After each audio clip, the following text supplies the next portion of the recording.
YouTube, this has been documented. I got the beginning. I waited 6 hours and 15 minutes to vote. Okay, 45 minutes to park, 5.5 hours in line. We ordered pizza twice while waiting.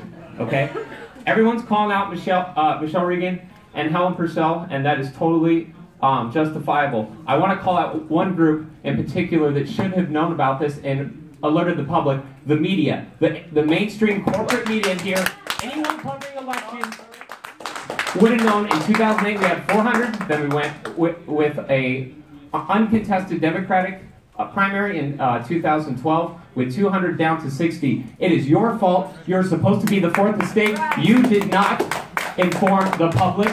No one knew about early voting, and I want to call it the Arizona Democratic Party as well for not letting anyone know that there was early voting. Okay? If they knew there was going to be a problem, you know why they didn't tell anybody? Because they have their candidate already. Her name is Hillary Clinton. Okay? That is why. Who do you think was changing all those names?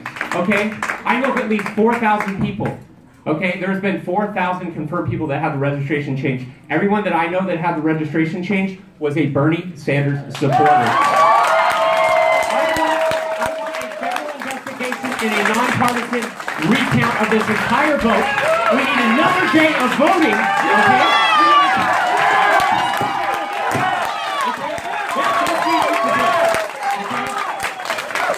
I waited in a church after waiting in line in the wind and the heat for 3 hours, and there was a pastor telling us to show up on Easter Sunday. There is supposed to be a separation of church and state. I expect you to rectify this issue. Thank you. Thank you so much.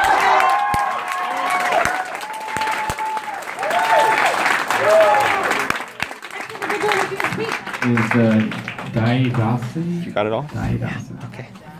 Hi, my name is Day Dawson. 1 minute, Day just Dawson. to get to the microphone. Just for it doesn't matter yet. My name is Day Dawson. Great, thanks for coming. I had 4 minutes written. I'm going to shorten it for you folks. You need to do that. Yes, thank you for giving me permission. This is my We friend, the people know that our great electoral activist, process Day has been Lily. corrupted. This is not some sort of conspiracy theory. This is not some sort of a sick joke, and this is perhaps especially true in Maricopa County. In 2012, the Spanish sample ballot in my district had the wrong date printed on the Spanish ballot and only on the Spanish ballot. In 2016, polling sites show a clear division at McDowell Road. This is especially disturbing because until the late 1960s, people of color were not allowed to live north of McDowell Road. Voter suppression was blatant in Maricopa County.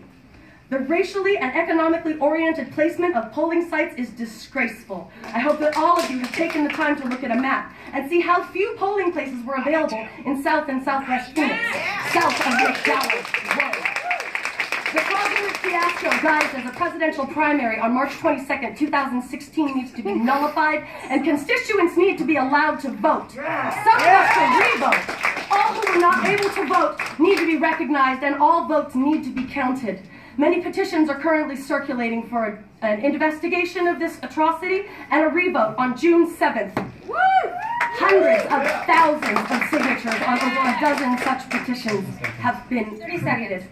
Let that implore you. All right, I spent 5 hours in line. Pandering to the elite while neglecting the poor is a recipe for corruption, and we are a living example right here, right now. The corruption has become so established that it got comfortable. So comfortable that it got lazy. So lazy that you got caught. You did. Yeah! Yeah! That's what we're talking, Day Lily. This is what activism is, folks. We demand a revote on June 7th with an open primary. Yes. Current corruption needs to be held accountable.